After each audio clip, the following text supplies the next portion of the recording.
We Got This Africa is an April Communications production with support from Kaiser. Proudly brought to you by Fritol. Fritol, you deserve a life of goodness.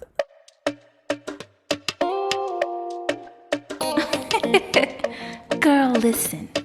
We got this. I've always been curious about the lives of pastors' wives. I've always been curious about suddenly being the mother of an entire congregation and everyone calls you mommy. I've always been curious about how they balance out their personal lives, expectations of the church and the society, their children, and everything in between. Today, I'm pleased to be joined on We Got This Africa by two amazing pastors' wives, Shirley and Deborah. Stay tuned.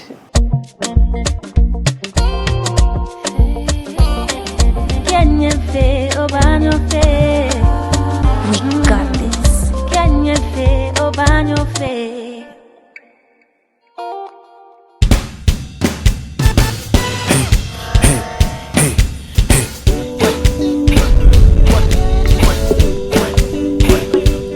When I open Fritol sunflower, nature comes to life. When I cook with Fritol sunflower, family comes to life.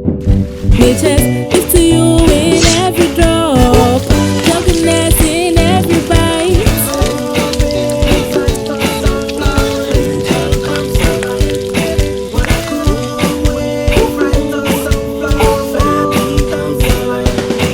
Nature gives to you in every drop, goodness in every bite. Just give to you in every drawer. Feels great to have a hearty, healthy family. Fritol sunflower cooking oil. Also cholesterol free for tasty, healthy meals. Love your food, love your life. This advertisement has been vetted and approved by the FDA.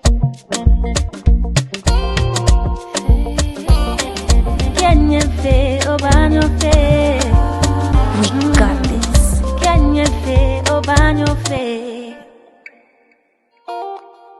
Hi, Shirley. Hi. How you doing? Hi, Deborah. I'm good. I'm great. Thank you for asking. So, Shirley, how long have you been a pastor's wife?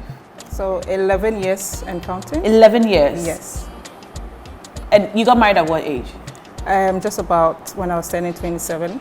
So you've been a pastor's wife for the entire duration of your marriage? Yes. Wow. Congratulations. Yeah, thank you. And so do you call yourself a pastor's wife? What's so your designation? For my church, the leader of the congregation is called a shepherd. So Okay. I'm a shepherd's wife. Shepherd's wife. Yes. Well, that's fancy. How about you, Deborah? I've been a pastor's wife for 7 years, but I would like to say this on record. I never wanted to be a pastor's wife. Why? When I married my husband, he was a contractor. Okay. He was an engineer. And I used to tell myself, because I'm a very outgoing person, I can't fit into that pastor's wife frame or whatever it was. So when I came to Ghana, my husband was a contractor. One day, he said, God has called him. I said, you were there alone when God called you. I wasn't part of it. Please don't drag me into this year. Because pastor has called me. I said, okay, when he called you, what did he say? He said, I would have to leave business and do ministry. I'm like, okay, so where do I come into this mix? He says, now you are the pastor's wife. Just like that. And I'm like, I never wanted to be a pastor's wife.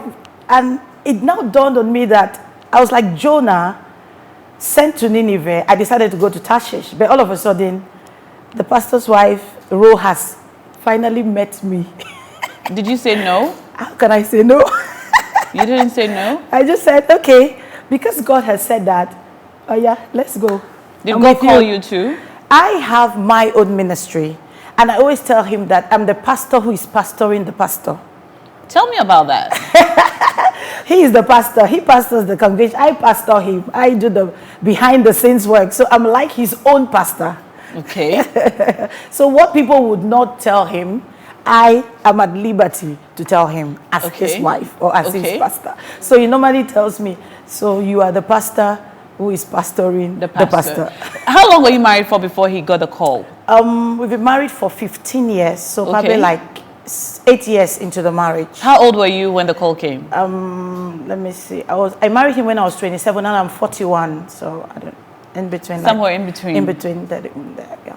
Wow. Tell me about day one in church as pastor's wife or as shepherd's wife. It was all nice, I would say, because I'll say that it was one of the, just as I mentioned, it's a young pastor. So a young pastor married and then all of a sudden has to lead a congregation. Because as I said, when we got married, he wasn't leading the congregation yet. He was just a young pastor.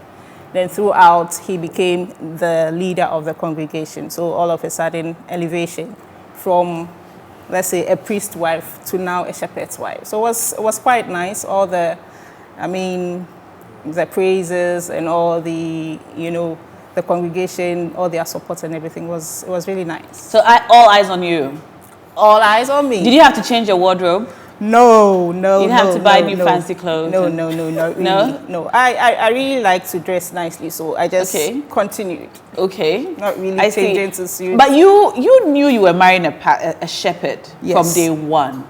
So throughout your dating, courting, he was already a shepherd? No. So in our congregation, it's more like you become a priest. So a priest, you are sort of an assistant to the shepherd. So he was a priest when he was a priest dating. when, yes, we got married. So before he, let's say, graduated to the shepherd to be the leader of the congregation. So that was your plan anyway, because you were on your way dating a priest. You knew that one day he'd be the shepherd. So it was part of your plan. So well, let's see. Yes. I see. Was that always what you hoped for as a young girl? To be a pastor's wife? Yes. Oh no. Just like Debbie said, growing up, I honestly, if somebody asked me whether I'll marry a pastor, I said no. That was a straight no answer for me. Why not then? I don't know. I think there was this perception about pastor's wife. You all have to be all righteous and goody. Are you righteous? Kind of I am. You're righteous? Yes, I am. Okay. But, there's some perception about pastor's wife. You have to look a certain way, act a certain way. Tell me about it. So what are the stereotypes that you hear of how you're supposed to be? I don't know, maybe some people expect that, let's say you come to church, you wear long dresses and tie hair band or something, no makeup back then, or more like you have to be, for the choice of a better word, like in penny of a sort. Mm-hmm. Yeah, but I thought I couldn't fit in. I thought I couldn't fit in. I couldn't be what society wanted me to be. That's what I thought. Okay. Until, I actually got into it and I thought, it's really not like that. You didn't see it coming at all? Oh, no. What were your perceptions about pastors' wives before you became one? Because of who I am, I do things. Who are you? I'm an extroverted person. Okay. I dress the way I want to dress. I don't take myself too seriously, like in the way I look. My hair is short. Sometimes I can want to dye it. I want to look a certain way. I'm always I grew up with putting on trousers. So from childhood, trousers. And I know being a pastor's wife, you can't really be seen putting on trousers. So that was going to be a struggle. That's it. Do you wear trousers now? Yes, I do. But good. I do wear trousers, but it's like there were times when, when I'm with my husband, he's like, in Ghana, you wear the kaba and slit and all those kind of things. You have to look this way, you have to talk this way, you have to act like this, because we're talking about perception. People out there are watching you, they expect you to behave in a certain way. And I was like, I can't do this. I can't fit, like what my sister said. I said, I can't do this. So, but when my husband became a man of God, because he calls himself the chief steward, because he said God has called all of us to be stewards. So he's the chief steward. And I said, okay, I'm the wife of the chief steward. I have to understand my role as the wife of the chief steward, as I call. So what am I supposed to do? How am I going to help him? How am I going to support him to accomplish the vision that God has given me? So it has to be a learning process. I had to learn certain things. And what helps is if your partner works hand in hand with you, to strengthen you, to be there for you, to say, no, you can do it. I know you don't like this role. I know you didn't want to be this person, but now you are this person. So you have to be that person because you have people that are looking up to you. You have daughters in the church, you have boys in the church. Everybody is looking at you. Tell me about that. You are a very young woman. You have daughters in the church? Yes, unfortunately. Or fortunately. How does that work out for you? Do you have children? Yes, I do. How old are your children? So the first is 10, second is 8. So your oldest child is 10 years old? Yes. But you have people as old as you calling you mommy? Yes. Do you like that? Not really. But that is sort of the rule or the church. Don't you tell them, don't call me that, just call me Shirley? Oh, yes. Oh, most of the elderly, most of them, like those I call my mother or fit to be my mothers, actually call me by my first name, which I actually prefer. So it's, let's say, usually those between like the youth up to 40, thereabouts, they usually call me mommy. Do you feel like mommy to them? I'm their big sister or their little sister. Okay. I always tell my husband that the mommy makes you look old. Do you have day jobs? Yes. What do you do? So I do propositions for high-value customers on the Vodafone network. So I work with Vodafone. Okay. What about I'm an online marketer. Okay. Online marketing, digital marketing, and all that. So I can imagine that your role as pastors' wives can be very daunting, or there's so much that you need to do. There's so many expectations of you. How are you able to marry the two? It hasn't been easy, and still not easy, but trying. I believe that God gives us the strength to carry on. What are you supposed to do as a pastor's wife? What's your job description? What should I say? I don't really have a job description, but then as a pastor's wife, just as my sister said, I have to pastor the pastor. I have to help him. Are you in charge of the women's ministry, for example? So I'll say I'm the secretary of the women's group in the congregation. But what I really love doing is taking care of the kids. So I'm a Sunday school teacher as well. Okay. Yes, well, that's in nice. the church, yes. How about you? What's your role? Women, of course, because personally I love working with women. So working with women, it's a lot easier, getting them together, talking to them. They have different age groups from this to this, from this to this. So not everybody has his own message. Everybody has what you tell them. What you tell a married woman is not what you tell a single lady or a teenager. So your work is varied. Though it's cut out for you, but it's varied. I also love working with children, but I don't do much of that. But now what we are doing now in the ministry is more of outreach and a lot of missionary work. Because when the COVID came, even before the COVID came, I remember there was a day my husband, that was like 2 years ago, he said God told him that there is going to be like a disease or something, but he felt the disease was going to attack children. So that day we called all the children in the ministry and used them like a point of contact for the children in Ghana in case the disease had to do with children. Then he said, God said, my children are in the hospital. So I want you to go to the hospital and minister to the sick. So we kind of like stopped outreach. Yes, we stopped the Sunday service. We started going to Reach Hospital. That was the hospital we started going to. We started going to Reach Hospital. Then we do outreaches to villages. Then we work also with pregnant women. We have an NGO called Mission Save a Pregnant Woman, Save a Life. So we reach out to pregnant women. How are you able to do all that in addition to your day job? And are you... I'm online. I work online. So I'm able to structure my work. Like most of the work I do it in the night.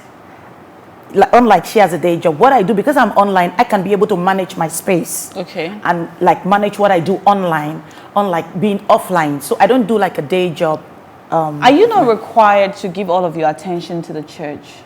Do you wish you could give all of your attention to the church instead of running a day job as well? I think I can actually do both, actually. I don't necessarily think that I have to dedicate all the time. Does your husband have a day job? Yes. Okay. Yes. Okay, so that's both of you. Yes. Does your husband have a day job? No, he's full-time into ministry. Yes, because there are times when you can be there, somebody is sick, hospital, this, that. He used to tell me, I want to do a day job, but God will not allow me do a day job because sometimes I can go and do a day job. And when I'm doing the work, somebody calls me that somebody is sick or somebody is doing this, something has happened. He may not be able to leave what he's doing to go do that. So of course he has to focus. Yes, so since he's full-time, he's always on the go. He can leave, go for outreach, he can leave, go. So it makes it easier for him. But what I do, it doesn't really obstruct my full dedication to God. That draws, brings me to the other thing I've been wondering about. The church where I go to, our pastor is available to us all the time. I mean, you can call your pastor at 4 a.m., 3 a.m., and he'll answer. And, he's always available. So I wonder about it. And usually if you call him to maybe something's happening, he has to come to your house, he comes with his wife all the time. And I'm wondering, right? Isn't it too much? How do you deal with knowing that you can't have your husband's full attention, maybe ever, because he's father to a lot of people and he loves them all the same. So you're with him and he gets a call, he has to leave.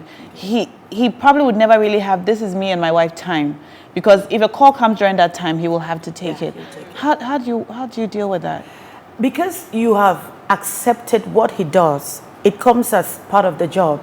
So you understand that that's what he does. So doesn't it hurt you sometimes? Oh no, it doesn't. That's when I know who I am. I know my purpose. So that does not conflict. It's not an issue. Sometimes if people call him, don't get him, they call me.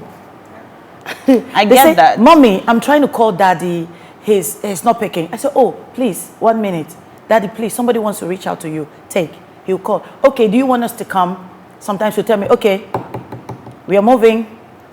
This is where we are going to. Sometimes I may not be able to go because my kids are at home.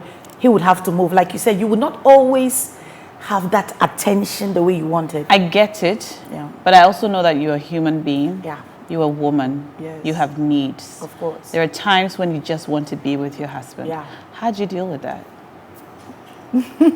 Well, the little time you get with him, make good use of it.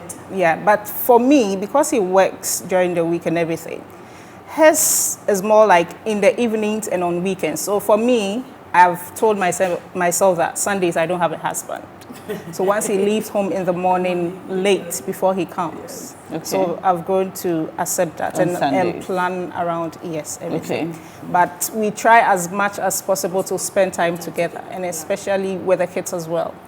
So my house, for instance, my kids always look forward to our Friday nights, because Friday night we try to put away everything and spend time with the kids. So we're doing a movie night.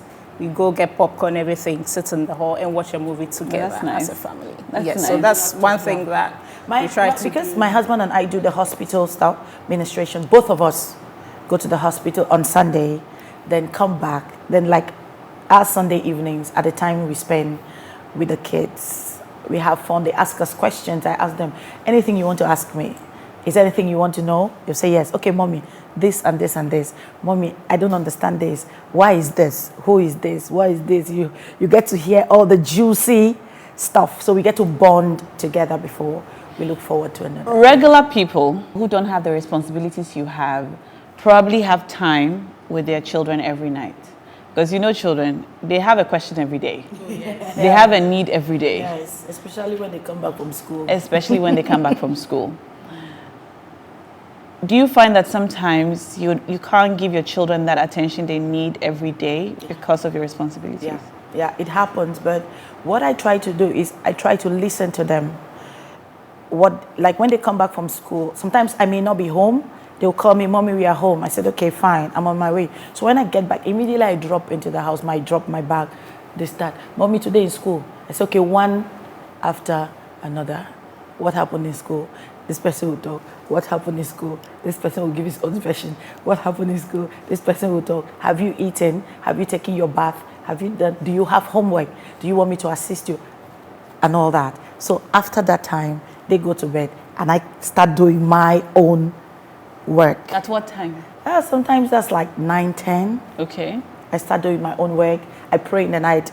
I wake up sometimes. If I may not even sleep, I'm still up. Sometimes I can take a nap like an hour, get up at 11, pray. Sounds like a lot. Yeah, it is. But because the grace is available for this work, you can't do it by your strength. So every point in time, you're asking God for the grace to do I it. understand the grace of God. But I also understand that human beings get tired. Yeah, you do. And sometimes the grace of God has nothing to do with it. Yeah, Because you're blessed, you're God's child. We all have the grace of God, but you have to sleep sometimes. yeah, definitely. I do. Do you sleep? Yeah, I do sleep. There are times when my kids go to school and I sit at home alone. Sometimes my husband may not be there. I say, oh, I didn't know life could be this sweet. So sometimes I have some few hours to catch up. Like she said, phones off, I put it on silent. Anybody who calls me at that time, no. Until I'm up, then I can return calls. Yeah. How about you? Are you able to get good quality time with your children? Oh, yes, I would say that even COVID has really helped. Yeah. And for my organization, we've been home for more than a year. We're still working from home. So it really gives me ample time, enough time to be with my kids, to spend time with my kids. Okay. But then, I would say majority of the work actually sits with my husband. I support, but it's not as intensive as he does. Because yes, I have other responsibilities to take up. So for me, I do get enough time to spend with the So it's not that hard then? I mean, I thought it was a crazy job that, would take you away from your personal life, the things you want to do that you can't do. But from what you both are saying, that it's a walk in the park. There are some women that are actually called to ministry. They are married to pastors, but they have their own ministry in the ministry. So those kind of women, it's really, really stressful for them because sometimes they are not home. Sometimes they are doing conferences. Sometimes they're out of. I have like one of my pastors. She has a ministry. Sometimes she's out of town. Sometimes she's in this place. Sometimes she's in this location. Sometimes she's talking to these women. Sometimes because she's called, her job is a little bit more intense because she has to be there for the husband, do her own ministry, and be there for the kids as well. So if you have a call of God upon your life, I'm not saying that we don't have, but it's not as intensive as somebody who has a ministry out of the husband's ministry. Like you are having a full-scale women's ministry where you have branches all over the world. Different. Yeah, that's different. So you as pastors' wives, as simply pastors' wives, is just a chill job. It's not hard. Really. No, not really. Not really. Because I don't know what you guys think, like my crew. Not really. It sounds to me like it's perks. easy. Hello. It has its own perks though. Then it has its own it comes Tell with me, its own challenges. you know what? Tell me, what's the hardest thing about your job, Shirley? As a pastor's wife, Yeah. what's my hardest job? I'm yet to find one. Hardest Of all the job. things you have to do, what do you find most daunting?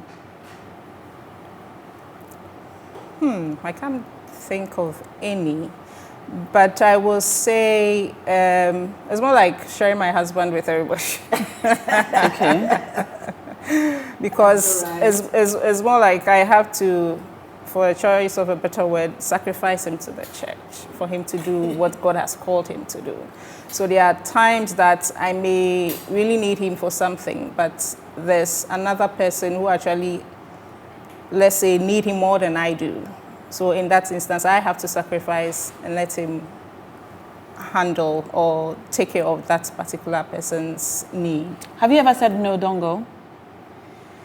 I think that yes, there was one time I actually said no, he shouldn't go, and he understood me. So it was in the middle of the pandemic. A very close friend of his had contracted COVID. There were people around him, but he felt that as his good friend and everything. So that time, the person needed him the most. So he wanted to go be with the person, pray with the person, encourage the person. I told him that I know he's your good friend. He'll really appreciate you to be with him.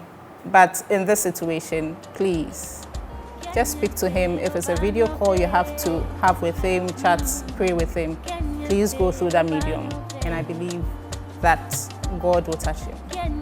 Life as a pastor's wife, it's getting interesting. You're watching We Got This Africa. We'll be right back. We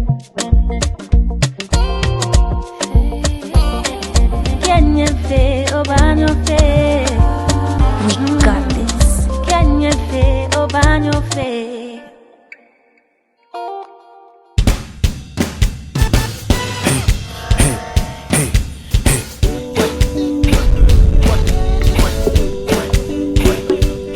When I open fried toast and flour, nature comes to life. When I cook with fried toast and flour, family comes to life. Nature gives to you in every drop, goodness in every bite.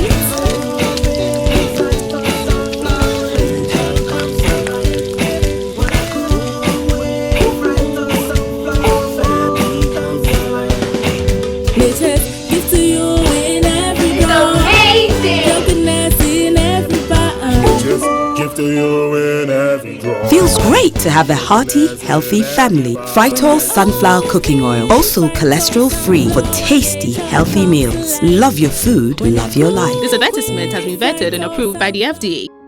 Kaiser Intelligence System is that magical experience in our lapel range.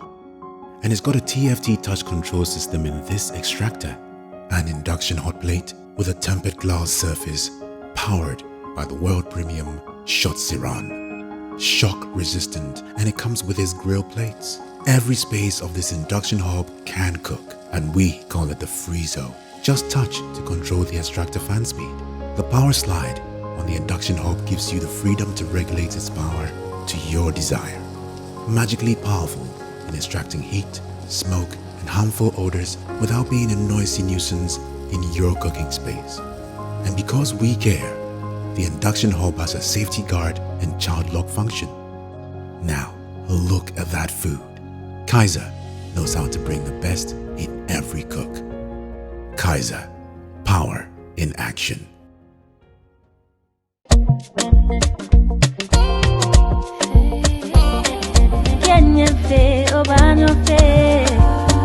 We got this.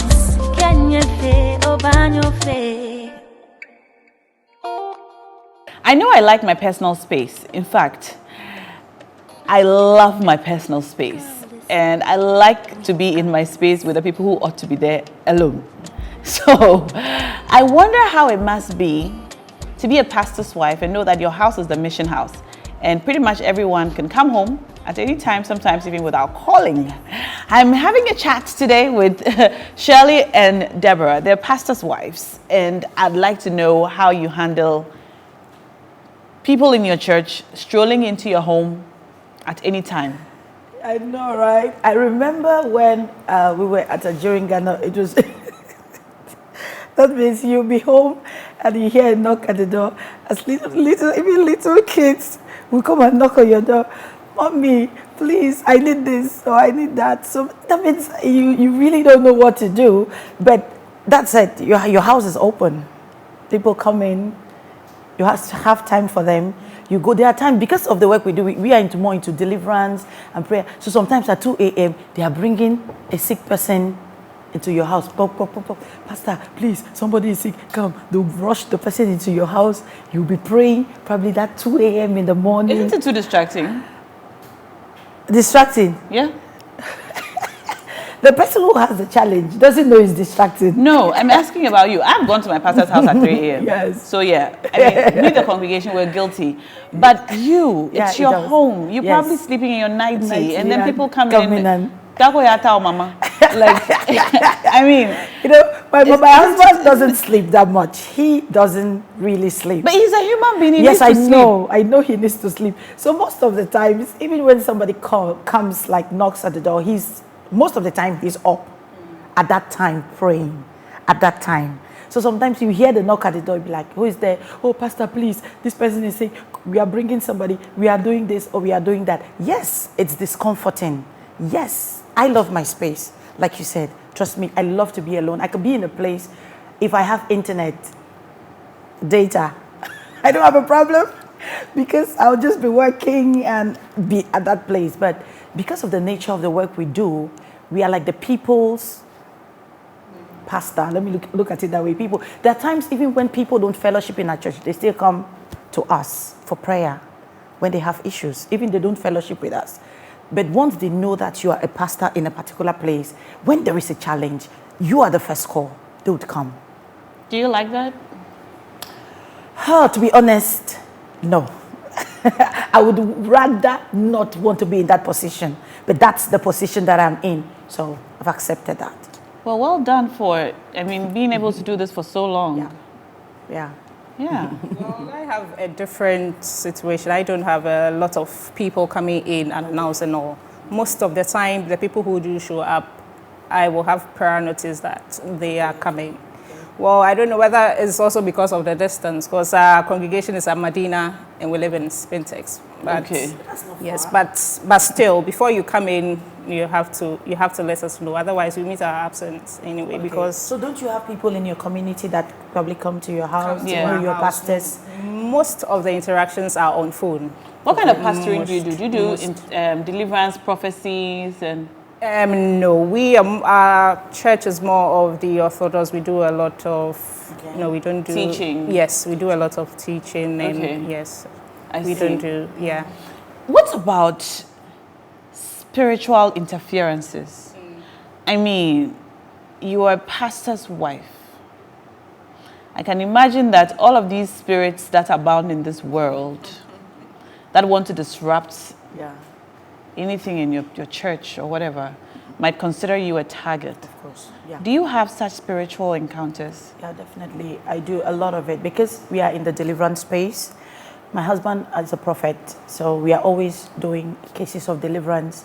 Trust me, my husband always says, you have to be able to build your spiritual capacity, because if the enemy comes and doesn't get me, you are the next target. So I am like a personal intercessor for the man of God and even my kids, because if they don't get me, there is a tendency they can get your children. So when you're praying, the prayer now covers like for the man of God and also your children. We have gotten cases where, like there was a time, we have a prayer camp at Abonsi, so we normally go there to pray. And there was this day my husband said he has a feeling that there's going to be poison in the house, because we had other people living with us at the prayer camp. Then I'm sure like a couple of days later, we had an attack. Some people were vomiting. They normally send food to the camp. So we don't know what we ate or who ate. And they started vomiting. Some of the people were vomiting. We just had to take all the food and throw it away, because actually we didn't know what was going on. So my husband started praying. We started praying for everybody that had that attack. So we have always had those instances of... Have you seen like an evil spirit or a witch or something manifest? Yeah, several times. It's a norm for us. It's normal to see evil spirits? Oh, normal. What do they look like? No, it's not like you see the evil spirit. You see the spirit talking through the person, because spirit beings, they need a body to operate.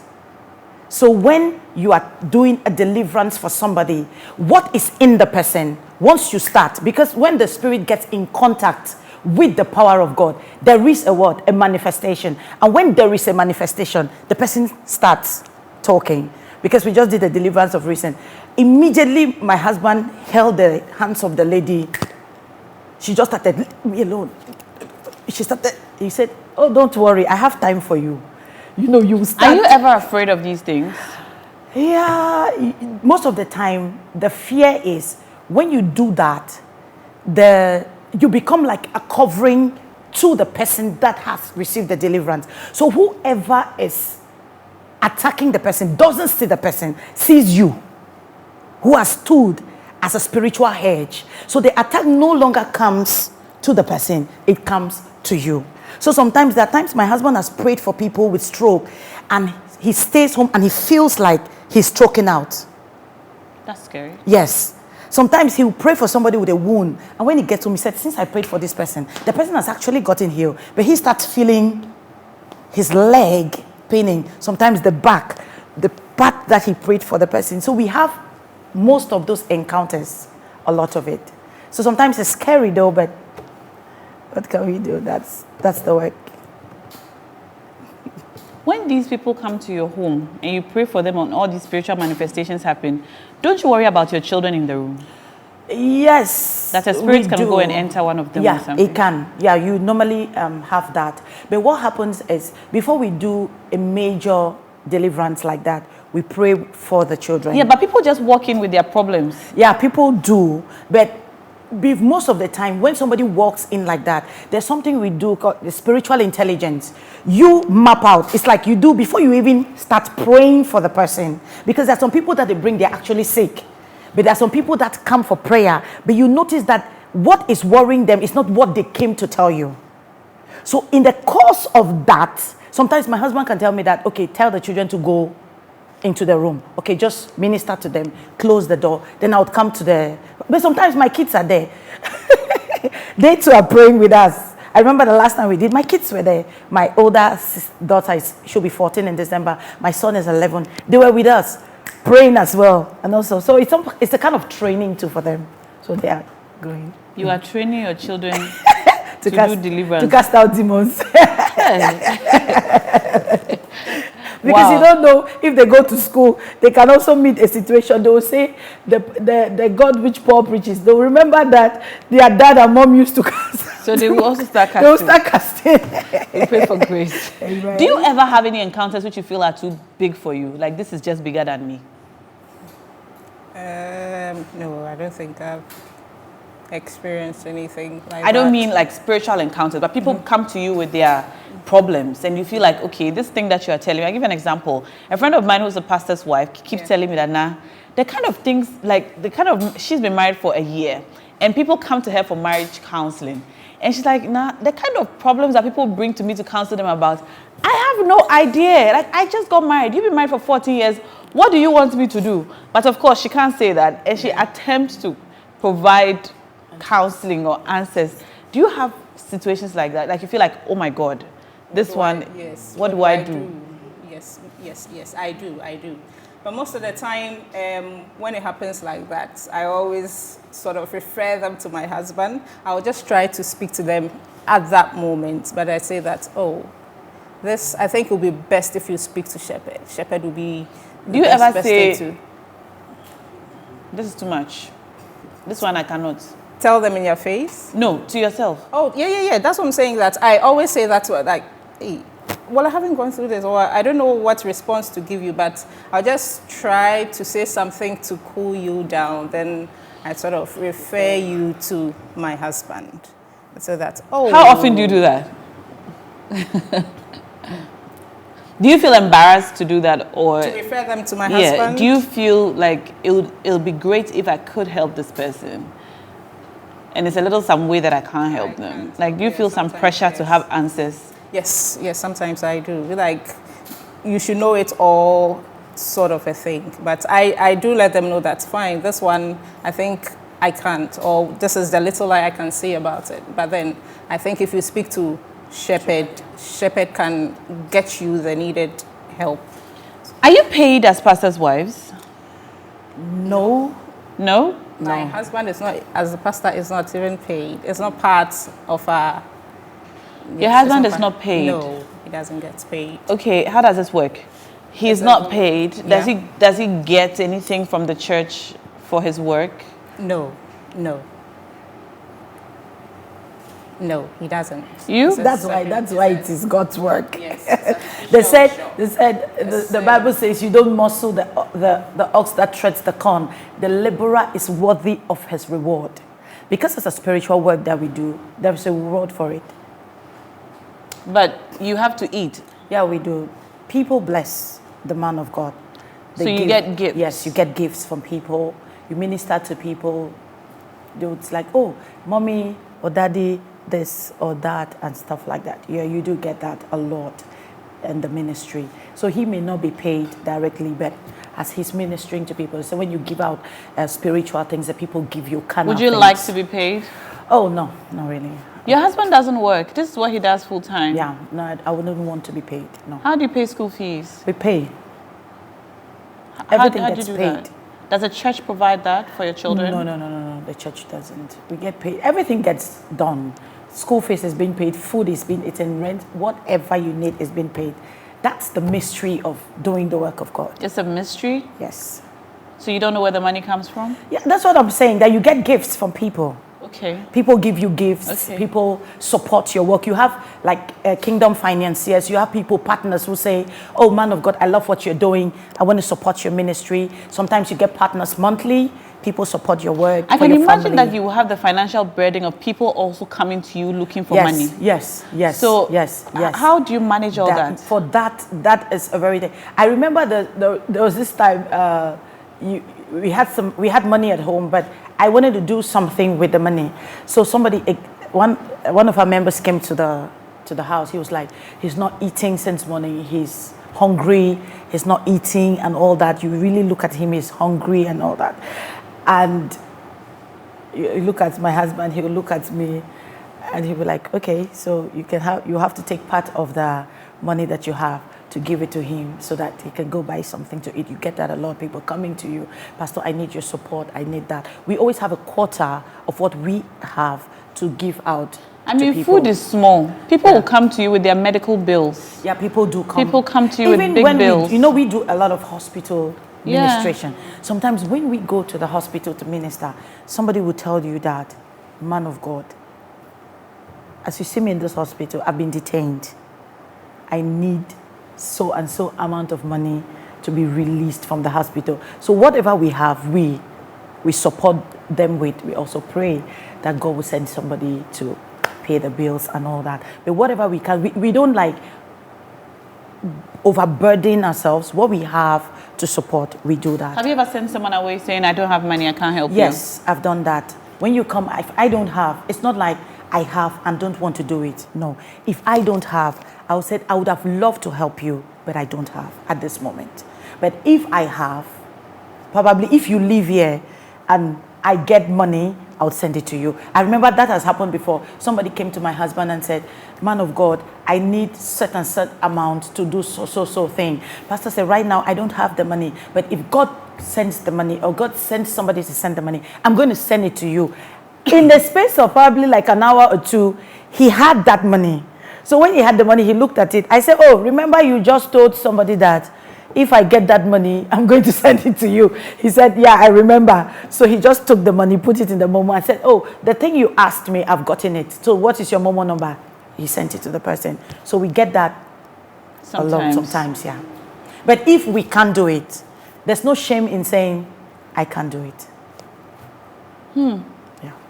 Have you yourself ever been in a situation where you and your husband needed to do something, but there was simply no money to do it? Yes, we have been in that situation before. What do you do? Sometimes it's that's, what would you do? I could speak for myself. Personally, I would say that I don't like, quote and unquote, burdening people. Okay, because I have NA's contact and Na can help me, doesn't mean I should call Na.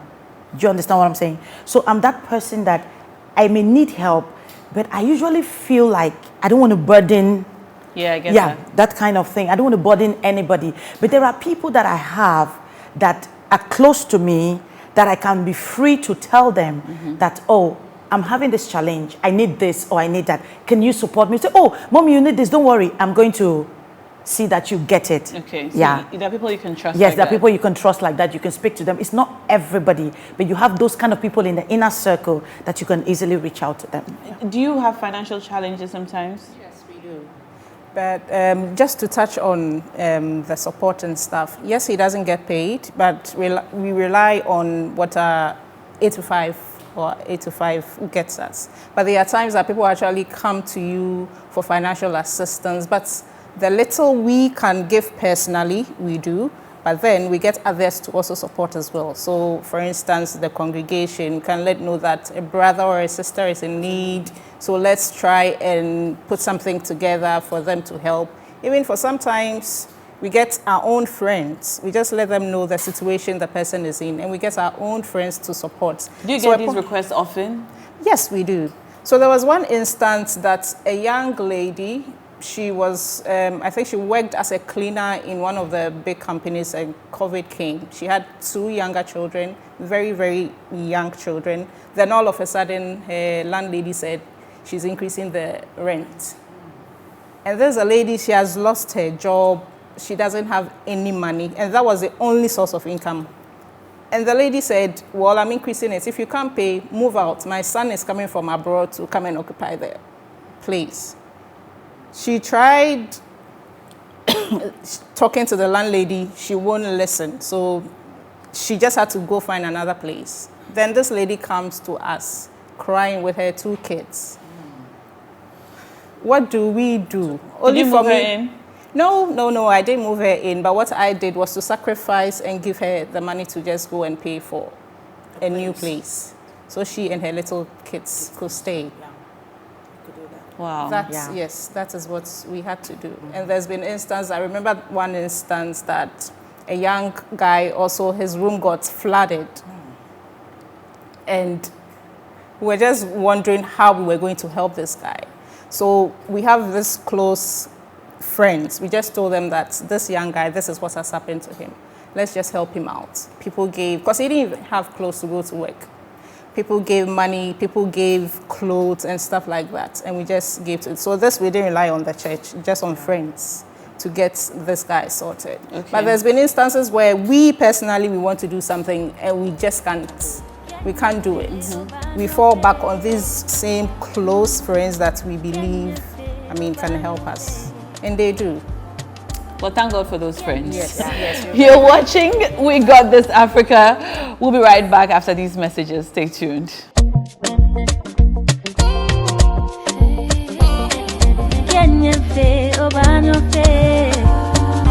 got this.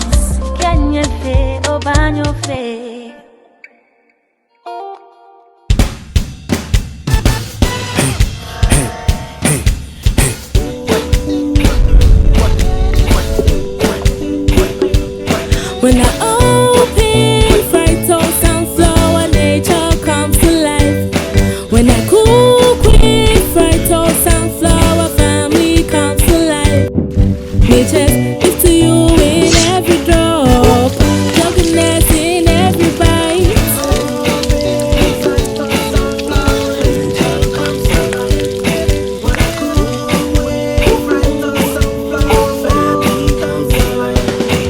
Nature gives to you in every drop, goodness in every bite. Just give to you in every draw. Feels great to have a hearty, healthy family. Fritol sunflower cooking oil. Also cholesterol free for tasty, healthy meals. Love your food, love your life. This advertisement has been vetted and approved by the FDA.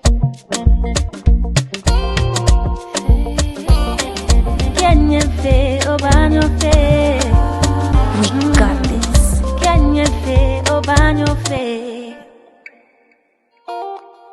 You're watching We Got This Africa. This is our episode on the life of a pastor's wife. And we've had some really good conversations so far. I have to ask you this though. Do you miss your life before you became a pastor's wife? Yes, I do. Or before I got married, maybe. Yeah, then before put it you that got way. married, it's the same, right? What do you miss about it? Yes. Oh, I miss having my me time or spending good time, quality time with my husband, going to church with him Sunday, coming back home, no worries. Yeah. Yes, I miss those things sometimes. But then I've grown to accept it. Just as I told you, now my house or my family, everybody knows that, as I say it, Sundays I don't have a husband. So I've accepted that and I live by it. So, yeah. You? Like she said, I miss that part, that being alone time. You know, always have people around you, people always coming, quote and unquote, invading your space. But like she said, you grow to love it. That's part of your life now. Especially you still have kids, family, friends, ministry work. So you just grow with it. If you could change anything about your life now as a pastor's wife, what would you change? I wouldn't want to be a pastor's wife. Okay. Tell me about it. I would just want to be a normal Christian, wake up in the morning, bathe, go to church, sit down, listen to the pastors preach, do what I have to do, take my bag. If I'm in a department, I serve in my department, take my bag, go to your home, house. eat, sleep, wake up, do every other thing, just enjoy. But now when you go to church, you have to do, if you are leading praise, it doesn't end it. Tell me about your wardrobe. Are you required to, like, do you feel pressure to dress a certain way? For those who want to feel pressured, me, no way. I'm as simple as it gets. I'm not a flamboyant person. But do you have to wear so many new outfits? Are you always no, I'm not making new clothes? No, not really. No. How about your makeup? And my makeup is seasonal. The days I wake up, I feel like making up. There are days I don't feel like making up. No pressure? No pressure, yeah. Okay. I decided not to put pressure on myself, and I decided that nobody is going to put pressure on me to do or behave in a certain way, and that has helped me. Has your husband ever been unhappy with the way that you've conducted yourself as a pastor's wife?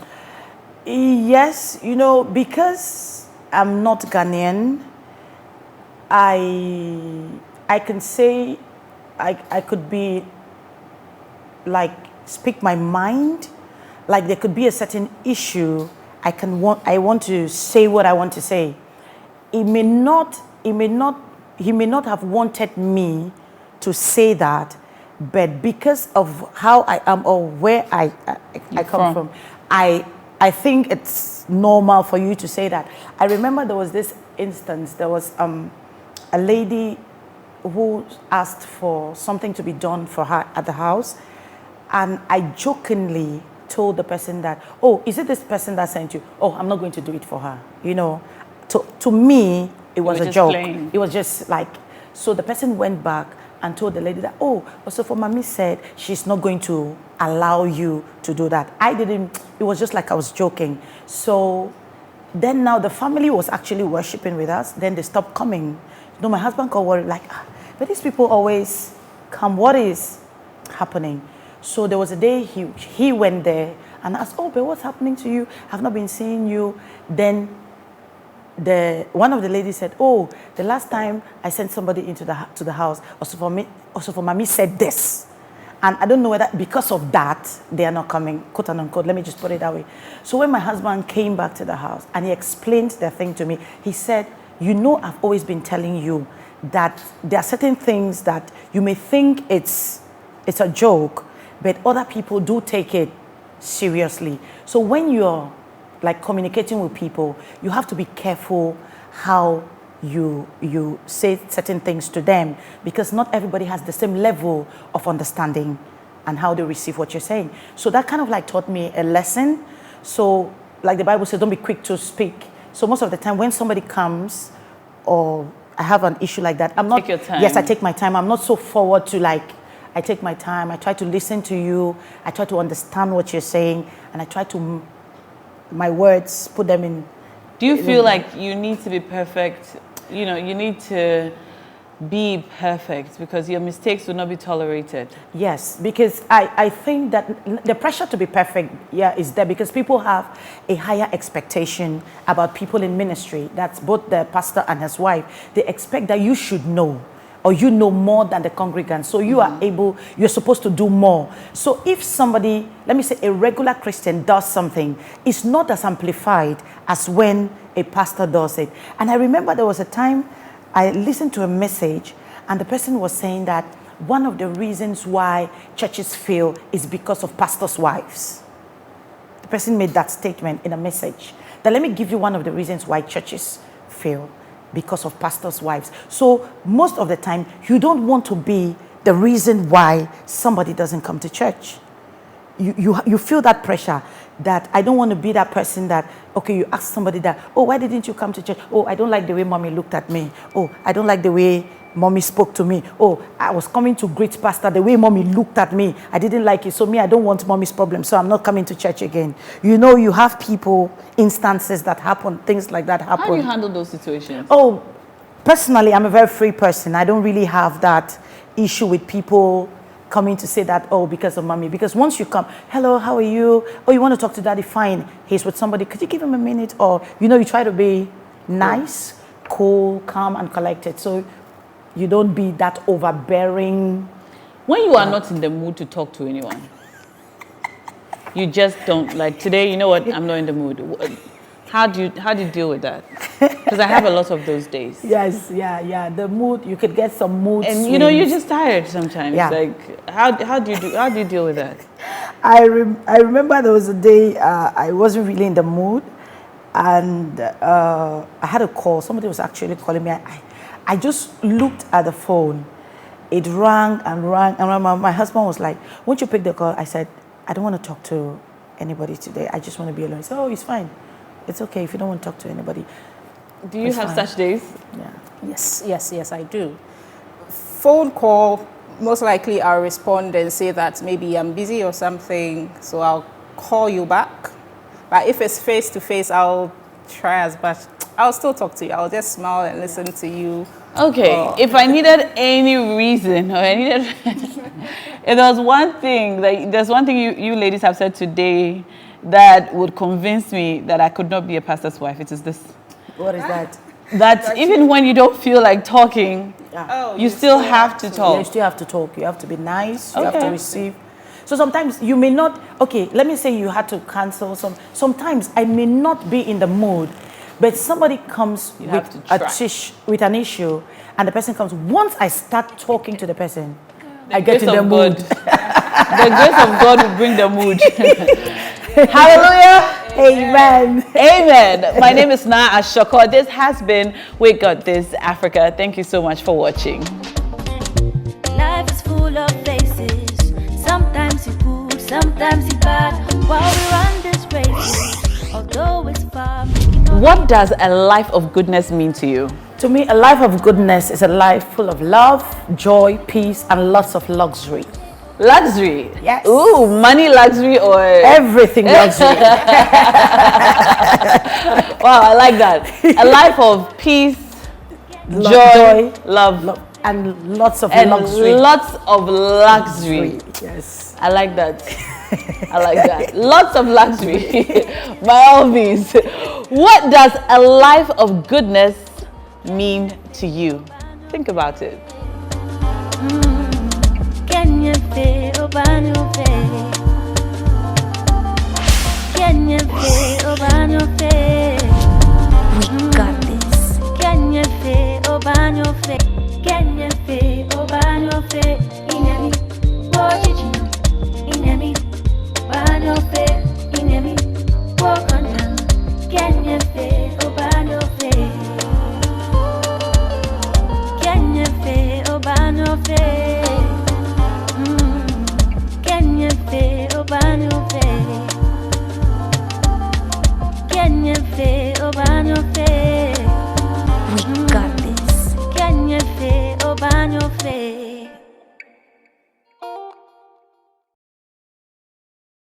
We Got This Africa is an April Communications production with support from Kaiser. Proudly brought to you by Fritol. Fritol, you deserve a life of goodness.